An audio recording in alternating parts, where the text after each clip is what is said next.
Financial ratios, financial ratios के type, profitability ratios को आज हम डिस्कस करेंगे. Let's move. First of all, types of financial ratios. Types of financial ratios, there are 5 basic types of ratios: profitability ratios, liquidity ratio, solvency ratio, equity ratio and valuation ratios. ये types का basic introduction हम previous lecture में दे चुके हैं. आज हम one by one इन लेक्चर्स में one by one detail different types को हम डिस्कस करेंगे. First is profitability ratios. आज हम ओवरऑल प्रॉफिटेबिलिटी रेशियोज के बारे में बात करेंगे. Let's move. Purpose of profitability ratios, क्या पर्पस है, क्यों प्रॉफिटेबिलिटी रेशियोज की कैलकुलेशन होती है. टाइप्स ऑफ प्रॉफिटेबिलिटी रेशियोज, कितनी टाइप्स है प्रॉफिटेबिलिटी रेशियोज के, कितने टाइप से हम प्रॉफिटेबिलिटी रेशियोज को कैलकुलेट कर सकते हैं, उनके formulas and meaning of profitability ratios and last MCQs. First of all, purpose of profitability ratios. How good a company is at making money. Company कितनी अच्छे तरीके से पैसा कमा रही है, कितना प्रॉफिट बना रही है, कितने पैसे बना रही है, हाउ गुड, कितने अच्छे तरीके से, कितनी एबिलिटी है. प्रॉफिटेबिलिटी मींस के प्रॉफिट की एबिलिटी कितनी है कि कंपनी पैसा बना सके. Companies comparative position in the market, company की मार्केट के अंदर वर्थ क्या है, क्या पोजीशन है, क्या कंपनी को कोई पहचानता भी है, कोई कस्टमर गुडविल या सप्लायर से, वेंडर से कोई रिलेशनशिप है, क्या कंपेरेटिव पोजीशन है, क्या उस कंपनी की प्रोडक्ट को मार्केट में एक्सेप्ट किया जाता है. Income statement is the source of income and expenses. इस प्रॉफिटेबिलिटी में प्रॉफिट की बात जब आ रही है तो इनकम एंड एक्सपेंस की बात होगी. तो ये कंप्लीट जो प्रॉफिटेबिलिटी रेशियोज है, इसके डेटा जितना भी मिलेगा आपके पास इनकम स्टेटमेंट से ही मिलेगा, जिसको स्टेटमेंट ऑफ कंप्रिहेंसिव इनकम भी कहा जाता है. Purpose to profitability ratios, purpose क्या है प्रॉफिटेबिलिटी रेशियोज का. Profitability ratios assess the company's ability to earn profits from its sales or operations. Company की एबिलिटी को असेस करना कि प्रॉफिट कितना बना रहा है अपने बिजनेस की सेल से एंड बिजनेस के ऑपरेशन से. It means profitability ratios assess, analyse करते हैं कंपनीज एबिलिटी, कंपनीज की एबिलिटी को, कंपनी की काबिलियत को, कंपनी कितना प्रॉफिट कमा रहा है अपने जनरल बिजनेस के ऑपरेशन से या बिजनेस की सेल से. Profitability ratios indicate how effectively a company generate profit and value for shareholders. Profitability ratio आपको इंडिकेट करता है कि कितना इफेक्टिवली वो प्रॉफिट जनरेट कर रहा है और शेयर होल्डर्स की वैल्यू कितनी इंक्रीज कर रहा है, जो इन्वेस्टर्स है. क्योंकि अल्टीमेट जो है वो प्रॉफिट आपका पार्ट है कैपिटल का, तो कैपिटल का पार्ट, कैपिटल का हिस्सेदार है शेयर होल्डर्स. तो जितना प्रॉफिट आप बना रहे हैं, कितनी इफिशिएंटली आप प्रॉफिट जनरेट कर रहे हैं, किसकी वैल्यू के लिए, शेयर होल्डर्स की वैल्यू के लिए.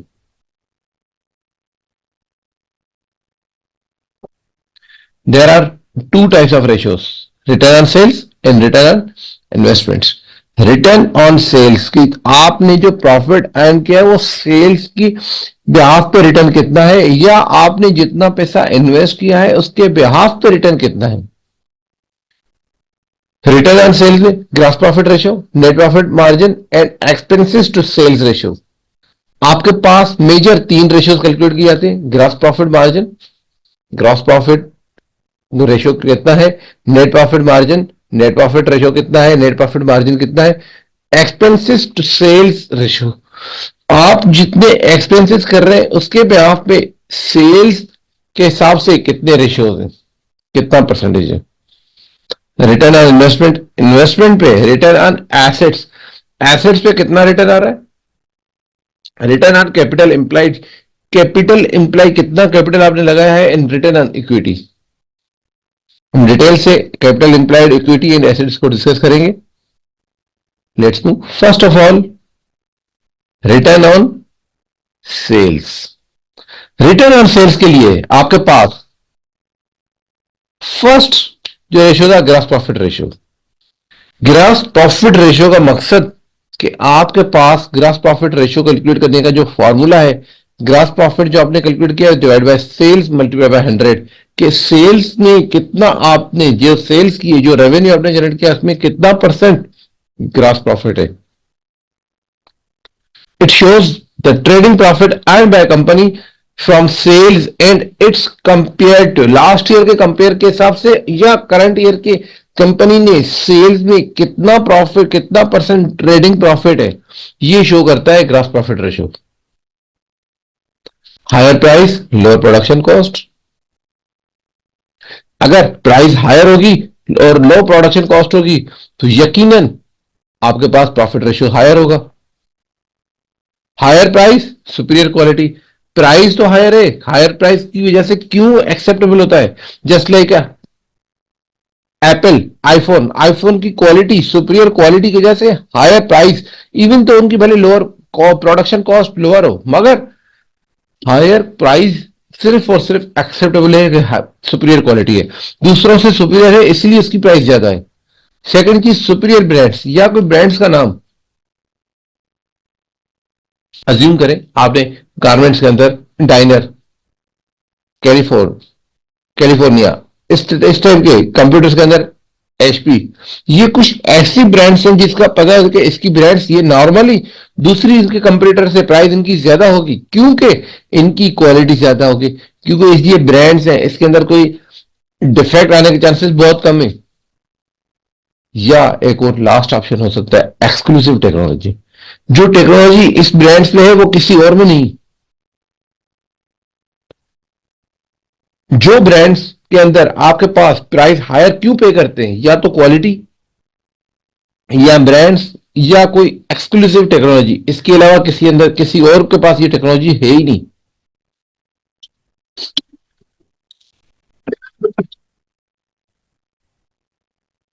फॉर एग्जाम्पल, अगर आपके पास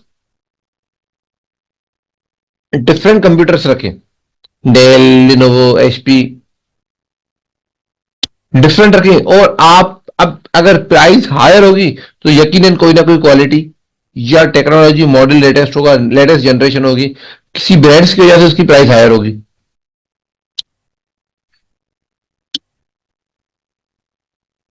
या तो हायर प्राइस या लोअर कॉस्ट जो है वो प्रोडक्शन स्केल्स. जितने ज्यादा यूनिट आप बनाएंगे उस हिसाब से आपकी कॉस्ट जो है वो मैन्युफैक्चरिंग कॉस्ट पर यूनिट जो है वो लोअर हो जाएगी. जब बहुत ज्यादा यूनिट बना रहे हैं, जस्ट लाइक गारमेंट फैक्ट्री में सिमिलर टाइप का अगर एक सूट खुद स्टिच करना चाहें तो उसकी प्राइस आपको ज्यादा मिलेगी, मगर वही अगर आप रेडीमेड में रेडी हो जो कंपनी ने बना के दिए तो उसकी कॉस्ट, उसकी प्राइस मार्केट में कम है क्योंकि उसकी कॉस्ट भी लोअर होगी. क्यों लोअर होगी? क्योंकि उसकी प्रोडक्शन जो है वो लार्ज स्केल पे प्रोडक्शन हुई है, जिस वजह से पर यूनिट कॉस्ट जो है वो आपकी डिक्रीज हो रही है.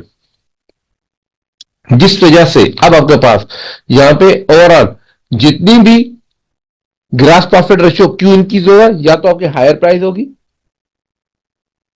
हायर प्राइस होगी तो हायर प्राइस किस वजह से होगी, या अगर कॉस्ट लोअर होगी तब भी आपके पास, कॉस्ट लोअर कब होगी जब आपका प्रोडक्शन स्केल बहुत ज्यादा होगा.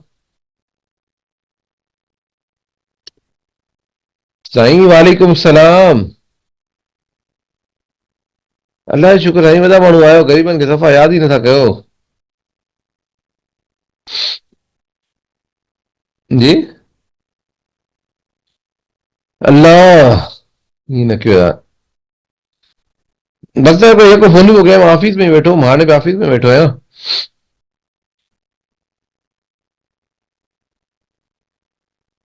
सफाई में को भी हो? माशाल्लाह.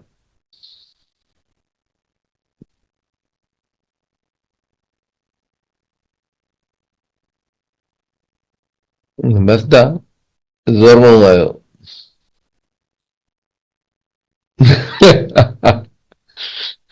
साहब 12 में आपको माइए बरसा वञे तो ये तो ॿुधाए.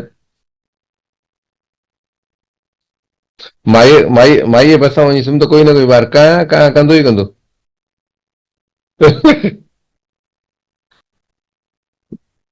बसि दा.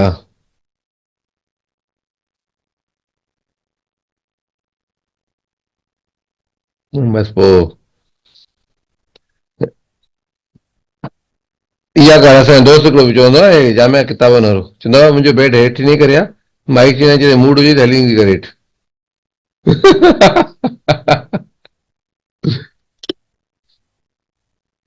हाँ अल्लाह जो शुक्र आहे तव्हां कुझु ख़बरचार न आहे मूंखे लॻे थो असांखे चवनि था पाकिस्तान खां त ॿाहिरि न वञो असां हिते ई कुझु सेटअप ॾिसूं हाणे बसि तव्हां छा कयूं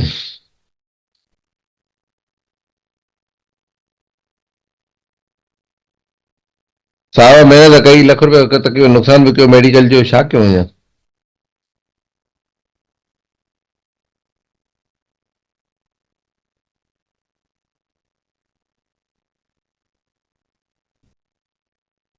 बसि दुआ कर सुभाणे वेंदो मां आख़िरी दफ़ो बाबा छा आहे मसइलो तव्हांजो ॾिसूं छा था चवनि चलो चलो मोस्ट वेलकम आईसीयू में हूंदो त अचिजो ॿ टे मिंट क्लास खां ब्रेक करे गपशप करे वठंदासीं चांहि पी वठंदासीं ठीकु आहे okay okay love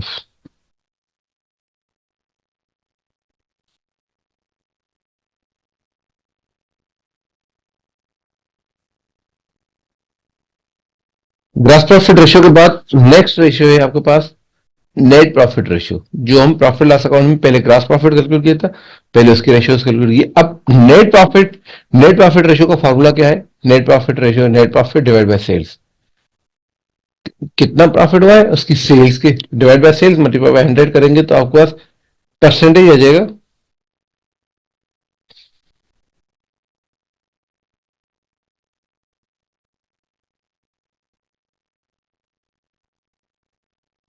it indicate the net profit earn after meeting operating expenses net profit ratio आपको इंडिकेट करता है कि आपने प्रॉफिट कितना अर्न किया है एक्सपेंसेस को कवर करने के बाद this profit is attributable to the ordinary shareholders और ऑनर्स ये वो प्रॉफिट है जो शेयर होल्डर्स के पास या जिनके इन्वेस्टर्स के पास जो प्रॉफिट मिलेगा मीन्स जैसे अगर आपके पास याद रखे अगर प्रॉफिट लॉस अकाउंट जब हमने बनाया था प्रॉफिट एंड लॉस स्टेटमेंट में हमने बनाए थे पहले सबसे पहले net sales minus minus cost of goods sold तो ग्रास प्रॉफिट आया था ग्रास प्रॉफिट के बाद ऑपरेटिंग एक्सपेंसेस माइनस किए थे सब एक्सपेंसेस माइनस करने के बाद आपके पास जो नेट प्रॉफिट आ रहा था this net profit is called profit attributable to the ordinary shareholders और honours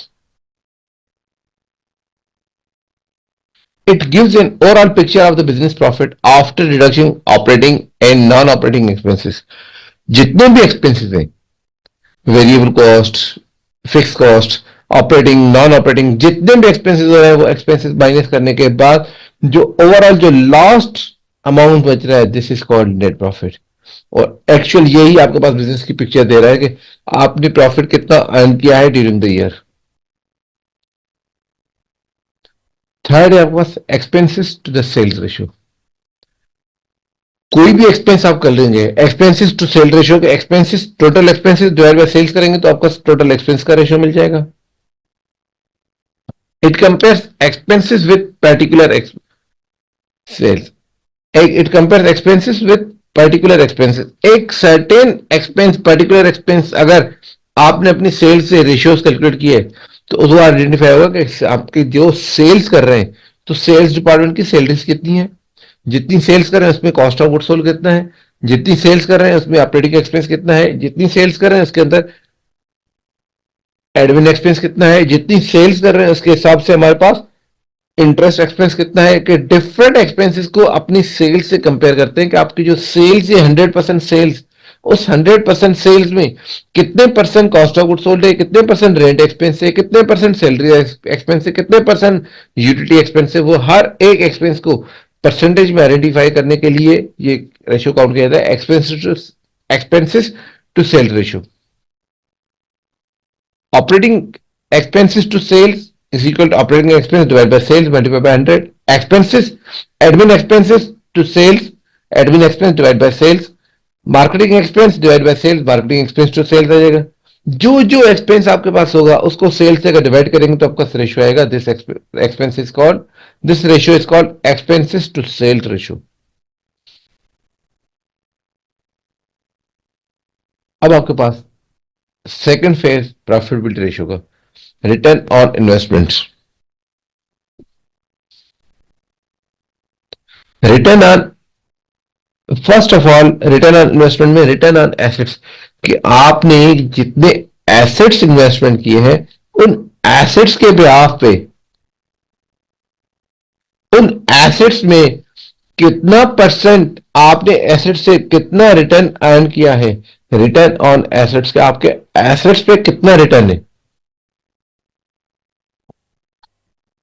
return on assets ROA, profit after tax, जो नेट प्रॉफिट है जिसमें हर चीज operating expense, non operating expense, tax से सब माइनस करने के बाद जो अमाउंट बचेगा प्रॉफिट आफ्टर टैक्स, उसको टोटल एसेट्स जो आपके पास बैलेंस शीट में current assets and non current assets है दोनों का सम करेंगे तो जो अमाउंट आएगा, this amount is called return on assets. Company with better ROA utilizing its assets better, it means कि कंपनी जिसका आरओए बेहतर है, इट मीन्स को अपने एसेट्स को, अपने रिसोर्सेज को प्रॉपर यूटिलाइज कर रही है। ऐसा नहीं कि आपने कोई गोडाउन रेंट पे ले लिया, रेंट का एक्सपेंस तो हो रहा है मगर उसमें आप वहां पे अब तक आपके पास कोई इन्वेंट्री नहीं है इतनी होल्ड करने की। आपने कोचिंग सेंटर तो बहुत बड़ा ओपन किया मगर एडमिशन नहीं हो रही। तो जो, अगर ये यूटिलाइजेशन, जितनी आप कम यूटिलाइज करेंगे अपने एसेट्स को उतना ही आरओए कम हो जाएगा। ROA can be increase by, कैसे बढ़ सकता है? बेटर प्राइसिंग, या तो आपका प्राइस बहुत ही अट्रैक्टिव थे, इकोनॉमी ऑफ स्केल जब लार्ज स्केल बनाए, lower cost with better efficiency, cost हमेशा कम हो मगर विद बेटर एफिशिएंसी। अगर इफेक्टिवनेस आपकी बेहतर है, इफेक्टिवनेस अगर आपके पास आपकी बेहतर है तो कॉस्ट अगर लोअर है तब भी आपका रिटर्न ऑन एसेट्स आपका इंक्रीज होगा। Better collection policies and better inventory turnover, inventory collection policies की जितनी आपने क्रेडिट सेल्स की है उस सेल्स को कितने अमाउंट, कितना जल्दी आप अपने पास कलेक्ट कर रहे हैं। क्योंकि जो प्रीवियस लेक्चर में हमने पढ़ा था, अगर बेड डेट्स होंगे तब एक्सपेंस इंक्रीज होंगे, बेड डेट्स अगर वो कलेक्शन पॉलिसी आपकी सही नहीं होगी तो बेड डेट्स होंगे, टाइम यकीनन कस्टमर के पास ज्यादा होगा, पे करने की टाइम पीरियड जो है वो ज्यादा होगा। अगर वो कंपनी के पास, अगर आपके पास कलेक्शन का पीरियड कम है तो अल्टीमेट जितना टाइम पीरियड लॉन्ग टाइम होगा उतना ही बेड डेट्स होने के चांसेस है। जितना अमाउंट बेड डेट्स होगा उतना ही अमाउंट आपका प्रॉफिट कम होगा, जितना प्रॉफिट कम होगा उतना आपके पास रिटर्न ऑन एसेट्स कम होगा। सेम चीज एसेट्स की कलेक्शन या इन्वेंट्री टर्नओवर, जितना आपने टर्नओवर इन्वेंट्री कम यूज की, ज्यादा इन्वेंट्री तो रख दी आपने मगर आपकी यूजेज ही नहीं है, कस्टमर का ऑर्डर ही नहीं है, तो आपके पास जितनी ज्यादा इन्वेंट्री होगी उतना ही ज्यादा आपने होल्ड पैसा रखा हुआ है, जितना पैसा होल्ड रखा हुआ है उस इन्वेंट्री की cost, carrying cost and ordering cost, जो आपने स्टॉक रखने के लिए, जो कैरी करने के लिए जो आपने कॉस्ट पे की है, उस कॉस्ट की वजह से आपकी इन्वेंट्री, अगर ट्रेंड ज्यादा स्टॉक आपके पास पड़ा हुआ है तो यकीनन आपका कैरिंग कॉस्ट इंक्रीज होगी, जितनी कैरिंग कॉस्ट इंक्रीज होगी उतना ही आपके पास कैरिंग कॉस्ट इंक्रीज होगी, मतलब कि स्टोर में स्टॉक होल्ड करने का टाइम पीरियड जितना होगा, जितना अमाउंट ज्यादा होगा उतनी ज्यादा रिस्क होगी, जितनी रिस्क ज्यादा होगी उतना ही ज्यादा उसकी ज्यादा उतनी कॉस्ट होगी, जितनी कॉस्ट ज्यादा होगी और जितनी ज्यादा कॉस्ट मीन जितनी ज्यादा एक्सपेंस होंगे उतना ही ज्यादा आपका प्रॉफिट कम होगा, जितना प्रॉफिट कम होगा उतना रिटर्न ऑन एसेट्स कम होगा। नेक्स्ट है return on equity, profit after tax. देख लें इस पे, पहले वाले में हम जितनी बात भी कर रहे थे वो सेल्स की बात कर रहे थे, अब आपके पास जो main return on equity profit जो है वो आपका सेम है, इक्विटी के ऊपर means honours equity means capital के ऊपर कितनी, कितना रिटर्न आपने, कैपिटल अगर आपने 1 लाख रुपए लगाया है तो इस 1 लाख रुपए में प्रॉफिट कितना कमाया है आपने, कितने परसेंट कमाया है। It shows the return on amount invested by the owner in company, ये बेसिकली आपके पास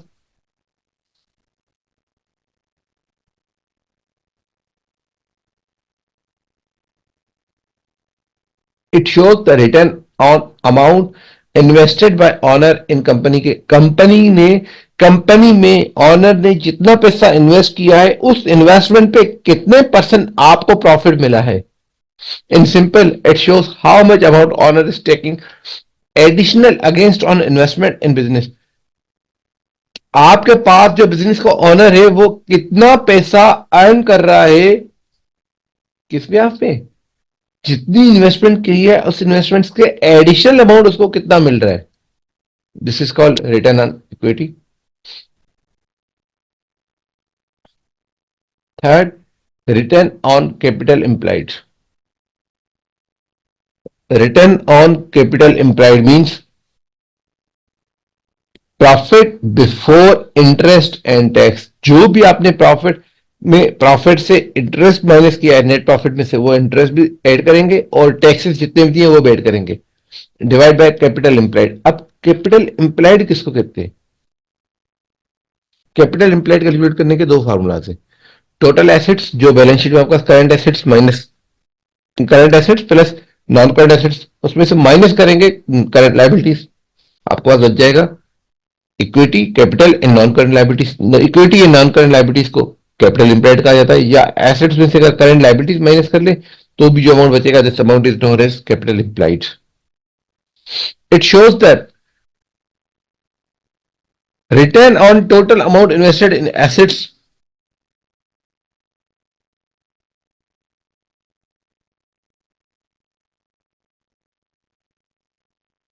it shows the return on total amount invested in assets through long term resources. Means equity जो ऑनर के पैसे लगा हुआ है या जो लॉन्ग टर्म आपके पास जितना भी अमाउंट लगा हुआ है, नॉन करंट लाइबिलिटीज, उस अमाउंट को कैलकुलेट करते हैं कि उस पे अमाउंट पे कैपिटल पे और उसके नॉन करंट लाइबिलिटीज पे कितना रिटर्न है. Now MCQs. What does gross profit margin indicate? Gross profit margin क्या इंडिकेट करता है? प्रॉफिटेबिलिटी, लिक्विडिटी, इफिशिएंसी और solvency. Profitability, option A is correct. What does the return on equity, return on equity ratio measures? क्या major करते हैं? Profitability, liquidity, efficiency और solvency. ये भी आपके पास प्रॉफिटेबिलिटी को आइडेंटिफाई करते हैं. Which ratio is indicator? Which ratio is an indicator of how efficiently a company uses its assets to generate profit? Debt to equity ratio, current ratio, return on assets, gross profit margin, return on assets. Option C is correct. D. Which ratio measures the ability of a company to meet its long-term obligations? Which ratio measures the ability of a company to measure to meet its long-term obligations? This is return on equity ratio. Return on equity ratio is calculated as net income divided by total assets, net income divided by shareholders equity, operating income divided by total assets, earning before interest and taxes divided by interest expenses, net income divided by shareholders equity. It's called return on equity. It's all about